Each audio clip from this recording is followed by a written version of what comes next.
Olá, amigo telespectador, a você que está aí aguardando o programa Eu e Você, o nosso boa noite muito especial e também o meu boa noite ao nosso deputado Gerson Berger, ao amigo jornalista Pedro do Couto, que mais uma vez participam do nosso programa e comentarão os assuntos como sempre. E hoje traremos alguns assuntos que eu espero sejam do interesse de todos.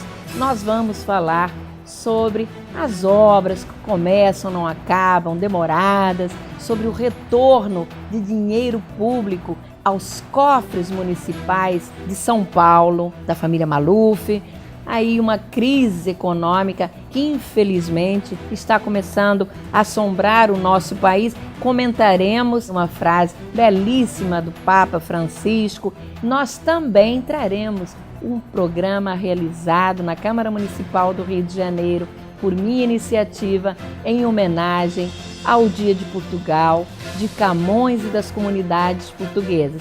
E para finalizar, a tradicional historinha do nosso deputado Gerson Berger. Mas para começar, eu gostaria de trazer para vocês uma informação. Esta semana, a Câmara Municipal do Rio de Janeiro promulgou uma lei de minha autoria que obriga a que todos os estabelecimentos comerciais, bancos, drogarias, farmácias, bares, restaurantes disponibilizem banheiros para seus clientes e não clientes, para qualquer cidadão que tenha a necessidade de usar o banheiro.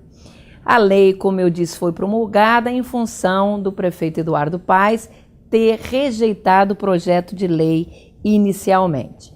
Olhem, eu acho que esta lei é realmente de grande importância, considerando que a nossa cidade não possui banheiros públicos.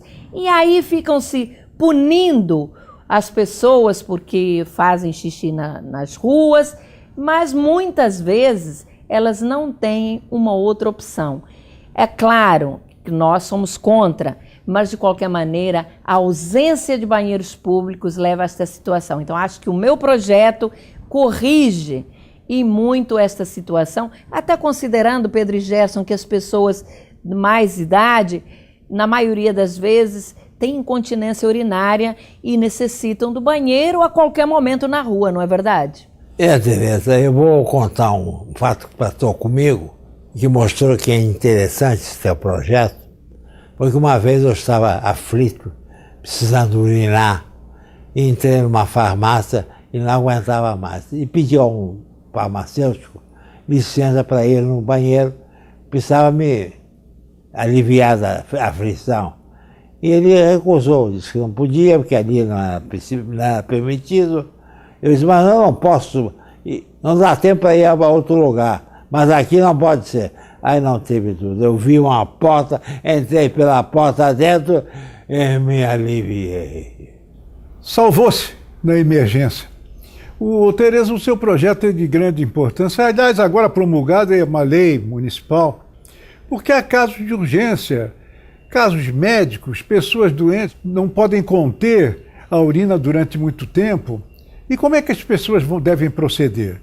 Tem que utilizar equipamentos públicos ou equipamentos que estejam à disposição da população, porque as consequências podem ser muito graves. O projeto é realmente muito importante, de grande alcance, e o exemplo que o Gerson deu foi um exemplo emblemático. Quantos casos iguais não se passam assim todas as horas na cidade do Rio de Janeiro? Olha, Pedro e Gerson, mas eu ainda quero acrescentar o seguinte: a minha lei prevê que todos os estabelecimentos serão obrigados a colocar uma plaquinha dizendo que ali tem banheiro público, até para evitar o que sempre acontece. Normalmente, os estabelecimentos comerciais costumam dizer que a descarga está com defeito, que não tem água no estabelecimento. Agora não tem mais nenhum tipo de argumento, de justificativa. O banheiro tem que funcionar mesmo. Mas nós vamos agora passar para um outro assunto, sim. Recentemente, eu li uma pesquisa muito interessante. Falava do atraso nas obras do nosso país. Comprovadamente, as obras que mais atrasam são aquelas relacionadas à saúde e à educação, segundo a pesquisa. Ou seja, hospitais e escolas. E também apareciam nessas pesquisas as estradas, o que é uma realidade. Tem rodovias aí que foram anunciadas com obras iniciadas e nunca saíram do papel. Os estádios de futebol também foram incluídos nessa relação das obras que atrasam. Agora, o curioso é que a pesquisa mostrava que existem obras grandes que nunca atrasam, ficando prontas no prazo pré-estabelecido, e essas obras são as dos tribunais, que são verdadeiros palácios com material de primeiríssima qualidade e excelente acabamento. Não falta verba na sua conclusão. Por que será? Acesse o nosso e-mail e dê sua opinião. E aproveite e entre também na minha página, teresaberger.com.br. Mas Gerson e Pedro, agora nós vamos passar para um outro assunto e falar um pouquinho do momento que vive o nosso país. E que acho todos podemos chamar de crítico. Afinal, estamos diante de uma inflação que não consegue ser contida e que absolutamente não corresponde ao percentual oficial divulgado. Eu fiquei esta semana assustada quando entrei num supermercado e vi a disparada dos preços. Imaginem, 1 quilo de queijo branco, o famoso queijo Minas, que custava há pouco tempo atrás, mas meses atrás, menos de R$15 o quilo, está custando agora R$ 25,90. A alta do dólar, por exemplo, que vem obrigando o Banco Central a vender bilhões e bilhões de dólares em contratos no mercado futuro, por conta de tudo isso. Vocês não acham que essa queda em 8% da popularidade da presidente Dilma não é por conta disto? Tereza, cinzento cenário que não deve deixar a presidente Dilma dormir. Afinal, estamos a pouco mais de um ano das próximas eleições e de sua candidatura à reeleição. Os ratos assustados podem querer abandonar o navio. De concreto, o que nós temos hoje é que a oposição, em especial o PSDB, avalia que os números indicam a possibilidade concreta de um segundo turno na eleição presidencial do ano que vem. Também de concreto, temos a relação da presidente Dilma Rousseff com o Congresso e os governadores, que não é boa. Ela teria que mudar o seu temperamento, que é criticado dentro do seu próprio partido. O vice-presidente do PT, o senhor Alberto Cantaliti, até mesmo o ministro do Supremo Tribunal Federal, Dias Toffoli, criticaram o seu estilo centralizador e autoritário. Toffoli, numa entrevista à Folha de São Paulo, disse que o estilo da presidente é de autoridade versus subordinação. Muito negativa esta imagem vindo de pessoas ligadas a ela. No entanto, não tenho dúvida que o peso da queda na avaliação da popularidade de Dilma está diretamente relacionada à falta de controle na economia, na alta do dólar, mas principalmente na inflação, que dói de imediato na sociedade, especialmente no bolso do trabalhador. De fato, Gerson, o custo de vida está uma coisa louca. Você chega um dia num lugar, vê um preço, e no dia seguinte você volta, ou 2 dias depois, e o preço está bem mais alto. O exemplo dado pela Tereza do Queijo Minas é emblemático. Mas tem também tomate, tem feijão, tem batata, tem arroz, tem pão, transporte. Enfim, é uma espiral que não cessa. Uma coisa alucinante, era preciso que o governo federal exercesse um controle maior sobre esse problema, que é gravíssimo. É não só o fator de desgaste para o presidente da República, a sua aprovação, como um fator de desgaste até nervoso para toda a população do país. Você acorda um dia com um preço, vai dormir, o preço é outro.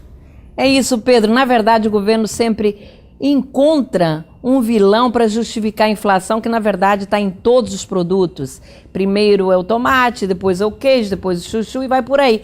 E também os transportes públicos. Vejam os movimentos que ocorreram de manifestações aqui no Rio e em São Paulo. Então, acho que há, sem dúvida, um grande descontrole neste governo Dilma Rousseff.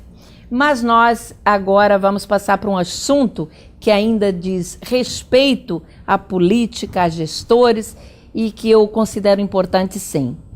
Demorou muito, viu, Pedro e Gerson, mas parece que alguma coisa está acontecendo.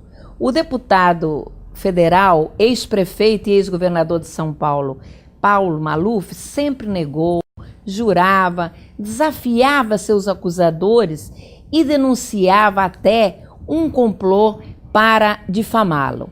Até que, enfim, o Ministério Público e a Justiça da Ilha de Jersey, que é um paraíso fiscal no Canal da Mancha, comprovaram que Maluf e sua família mantêm dinheiro no exterior. Os recursos, segundo a conclusão das autoridades locais, foram desviados dos cofres da Prefeitura de São Paulo nos tempos da segunda encarnação de Paulo Maluf como prefeito na década de 1990. Agora, a dinheirama começa finalmente a voltar. A Justiça de Jersey, no final do ano passado, condenou os Malufs e agora determinou a transferência de cerca de 3 milhões e 300 mil dólares de uma conta da família para os cofres públicos que retornarão à sua origem depois de 15 anos. Esperamos que seja apenas o começo, pois o rombo é infinitamente maior. De qualquer maneira, começa a se fazer justiça, porque apenas se apontar desvios, corrupção e roubo é muito pouco. A verdadeira punição está em obrigar os larápios a devolver aquilo que não lhes pertence, não acham? Ah, Maluf, que está assim com Lula, hein? Tereza, você está certa. Concordo plenamente com a sua colocação. Lembrando apenas que o Ministério Público e a Justiça da Ilha de Jersey, que é um paraíso fiscal, como você disse, comprovaram que Maluf e sua família mantêm uma fortuna incalculável no exterior.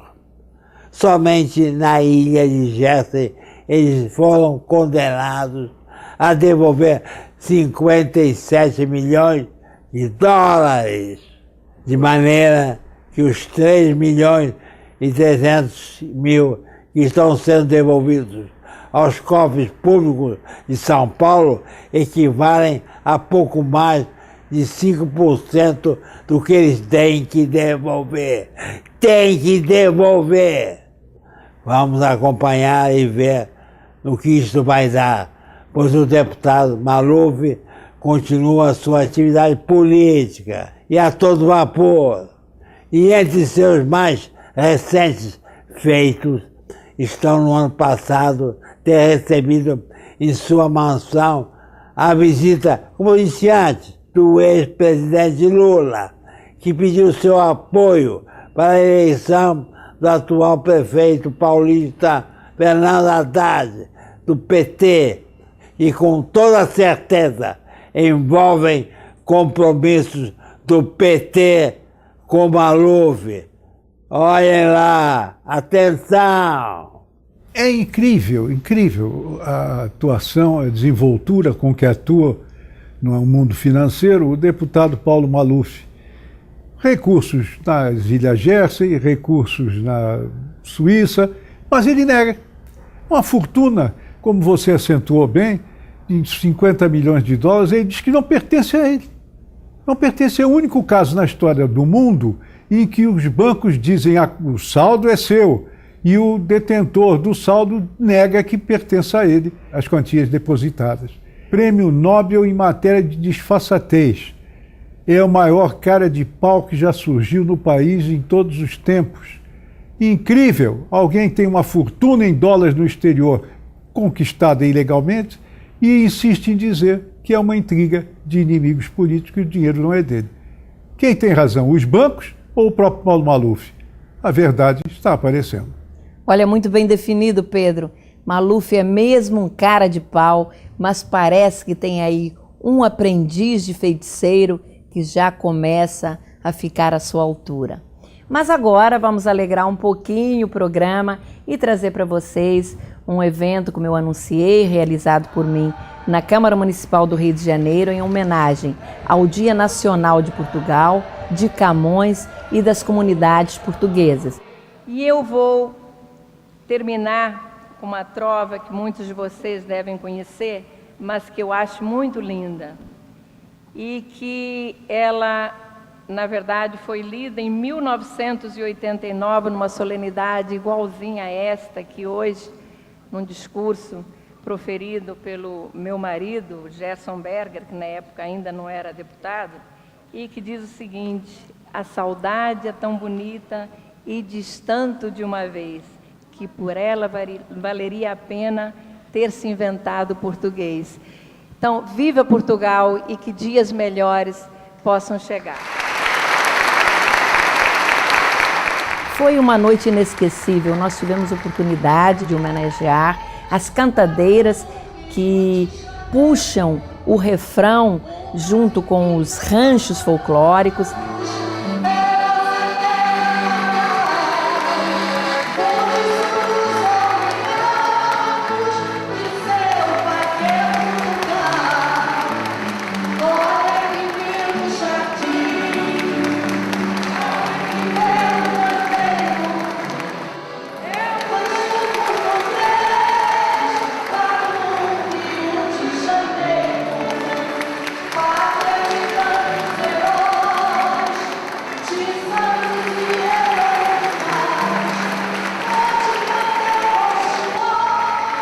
Nós homenageamos músicos, dizem até que a guitarra chora quando o fadista chora. Então imaginem a importância da guitarra no fado. Nós tivemos também uma homenagem ao Padre Abílio com a medalha São Francisco, que foi aprovada em 2008 e agora entregue.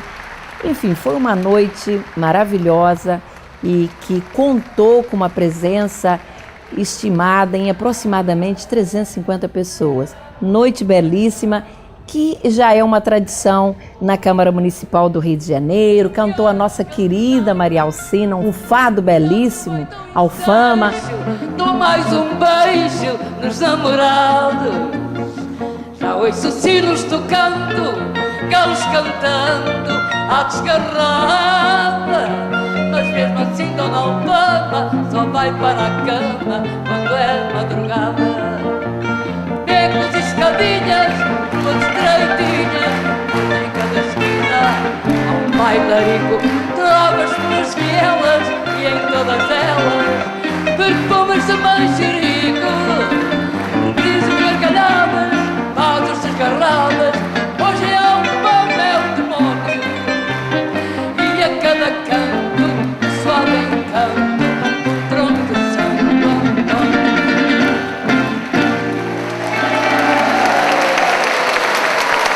E também Mário Simões, que é um cantor português e que todo ano canta a música Vinho Verde, que emociona a todos os imigrantes. Vamos brindar ao 10 de junho, que é do meu Portugal, e o vinho verde fará bordar a aldeia branca que deixei atrás do mar.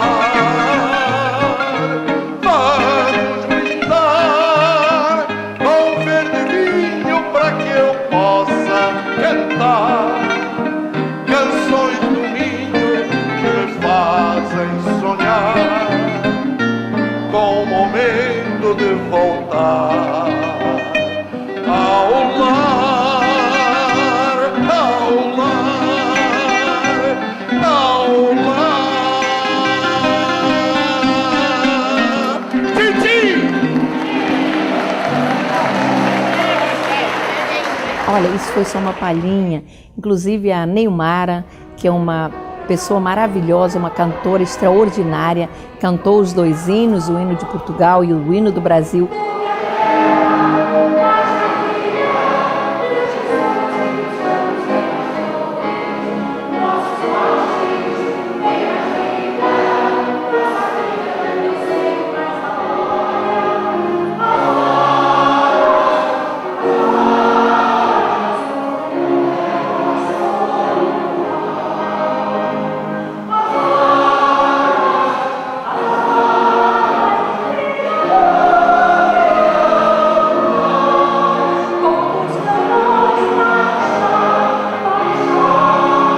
Na próxima semana, claro, nós traremos mais detalhes do evento, inclusive as falas das autoridades que lá compareceram, inclusive o nosso deputado Gerson Berger, que mais uma vez fez tanto sucesso. E eu então dirijo as minhas palavras à minha namorada. Eu sei que vou te amar.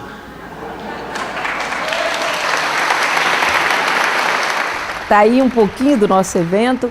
E nós falávamos que foi conferida a medalha São Francisco ao Padre Abílio. E por falar em Francisco, mais uma frase do Papa Francisco. O Papa disse em missa no Vaticano: o confessionário não é uma lavanderia que remove pecados.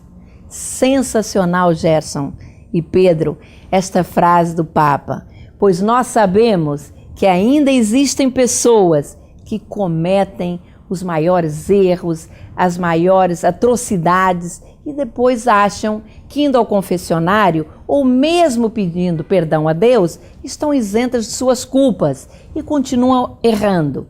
No passado, acho até que o apelo ao confessionário era muito maior.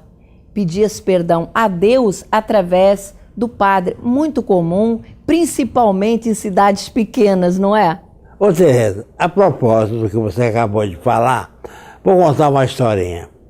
2 portugueses sócios conversavam e um deles comunicou ao outro que ia viajar para Portugal para matar a saudade da família, passar lá alguns tempos, mas que ia deixar a esposa aqui no Rio e pediu ao sócio: toma conta da minha mulher, porque brasileiro, quando vê mulher solta, já quer, passar a conversa. Não deixa não, me vigia a mulher. Muito bem. E ele viajou. Passado algum tempo, o português sócio que ficou no Rio passou a cantada na mulher do sócio que viajou. E ela foi na conversa. Decorrido 6 meses, ele recebe uma carta, o brasileiro que está no Brasil, uma carta do outro sócio que foi a Portugal, dizendo: chego amanhã no Rio de Janeiro. E ele então põe a mão na cabeça: meu Deus, que dor de consciência, eu prometi tomar conta dela e eu próprio fui lá. Ai meu Deus, vou me confessar, vou na igreja me confessar, vou no confessionário. E vai ao confessionário. E vai lá no confessionário, tem muita gente esperando, mas o padre o recebe. E ele vai ao padre: padre, e conta a história ao padre. Mas olha, diz o padre, para eu te isentar de culpa, você tem que me dizer o nome da mulher, esposa do teu sócio, que traiu o próprio marido. Ah, mas isso é difícil. Como é que eu vou contar? Não, mas tem que ser, porque senão eu não posso. Bom, vamos conversar. Aí o padre diz: eu vou te ajudar. Ela é a mulher do confeiteiro. Diz: não é ela, não. Diz, o português não é não, absolutamente. Então diz o nome, diz logo o nome, para a gente acabar essa conversa. Vou te ajudar mais uma vez. É a mulher do padeiro. Não, nada disso. Não é a mulher do padeiro, nada disso. Não vamos envolver essa mulher, pelo amor de Deus. Vamos tentar mais uma vez. É a mulher do dono do armazém? Não, senhor, de maneira... você não quer dizer coisa nenhuma. Você não quer se confessar. Vai embora, está tomando meu tempo. A lista de pessoas que eu tenho que atender é muito grande. E vai embora, vai me deixar em paz. E o homem sai da igreja e chega lá fora e encontra um amigo. E pergunta o amigo pergunta a ele: como é? Você confessou ao padre? falou da mulher do teu sócio. Confessar, não confessei. Mas o padre me deu 3 dicas daqui. A moral é imoral. E vamos em frente. Gerson, a história realmente é sensacional. E a moral, essa moral sua, a moral imoral. Já disse tudo. Eu agradeço muito a sua participação, a participação do Pedro. O nosso tempo acabou. A você que nos assiste, o nosso agradecimento muito especial. Tenha um bom descanso, um bom final de domingo e vamos estar juntos às 20 horas, domingo, aqui na CNT.